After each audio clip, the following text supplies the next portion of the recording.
یہ کائنات ہمیشہ کے لیے نہیں ہے، الی اجل مسمى، ایک خاص مدت معینہ تک یہ رہے گی، اس کے بعد ختم ہو جائے گا، یہ ہمیشہ کے نہیں۔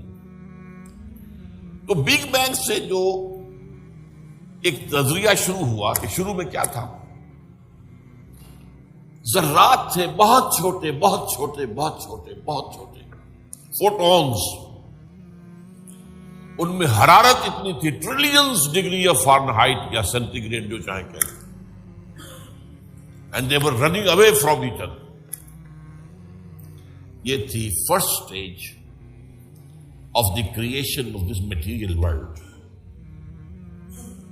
پھر یہ ذرات جو ہیں یہ مل جل گئے، اس سے گیلیکسیز وجود میں آئی، گیلیکسیز ایک دوسرے سے بھاگ رہی ہیں، آج بھی مانا جا رہا ہے ایکسپینڈنگ یونیورس، یہ کائنات ابھی پھیل رہی ہے اور گیلیکسیز کے درمیان فاصلہ بڑھ رہا ہے۔ اور بڑی پیاری مثال دی جاتی ہے کہ اگر ایک غبارہ ہو، اس غبارے کے اوپر آپ نے کوئی ڈاٹ لگا دیے، اس غبارے کو جتنا پھیلائیں گے پھلائیں گے تو وہ ڈاٹس بھی ایک دوسرے سے بڑھتے چلے جائیں گے، فاصلہ ان کا بڑھتا جائے گا۔ پہلے غبارہ اتنا تھا، اب اتنا ہو گیا، تو وہ جو دو ڈاٹس کے درمیان فاصلہ اتنا تھا وہ اتنا ہو گیا۔ تو theory of the expanding universe, Iqbal نے کہا ہے یہ کائنات ابھی ناتمام ہے، شاید کہ آ رہی ہے دمادم صدائے کن فیکون کن فیکون۔ ابھی تو جیسے کہ قرآن مجید میں آیا بھی ہے، ہم اپنے خلق میں ہم وسعت کر دیتے ہیں جو جتنا چاہتے ہیں، وَنَزِيدُ فِي الْخَلْقِ مَا نَشَاءُ، یہ تخلیق جو ہے بھی جاری ہے۔ بہرحال اس کے بعد وہ دور آیا کہ پھر یہ گیلیکسیز کے اندر یہ کرے بنے اور سٹارز بنے، اور پھر وہ کرے ٹھنڈے ہونے شروع ہوئے۔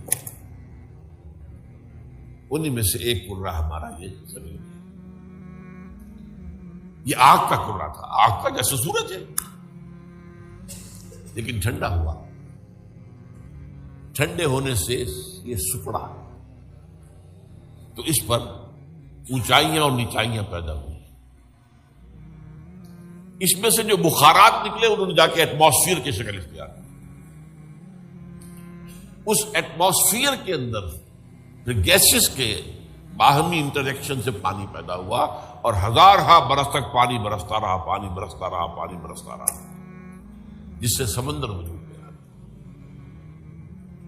اور وہ جو زمین ٹھنڈی ہوئی تو اوپر کرسٹ آف دی ارتھ جو آیا ہے، وہ اور پانی اس کے امتزاج سے اس کرۂ ارضی پر حیات کا آغاز ہوا، اور اس حیات کی لکھوں کا سال کے اندر ارتقائی مراحل سے گزر کر آخری نتیجہ جو ہے وہ آج کے نظریے کے مطابق وہ ہومو سیپینس انسان ہے۔ یہ میں نے آج کا نظریہ تخلیق آپ کے سامنے رکھا۔ اس میں سے پہلے حصوں کے بارے میں تو اب اختلاف نہیں ہے، البتہ یہ کہ ایولیوشن کے بارے میں ظاہر بات ہے کہ اختلافات ابھی ہیں، لیکن یہ کہ یہ نظریہ ہے، اگرچہ بایولوجی کے میدان میں تھیوری آف ایولیوشن جو ہے اسے قبول نہیں کیا گیا، لیکن یہ ہے کہ ویسے اس کو تسلیم کیا جاتا ہے as a matter of fact. انسان کی سوچ میں، سوشل سائنسز میں ہر چیز کے اندر جو ہے وہ تھیوری آف ایولیوشن گھس چکی ہے۔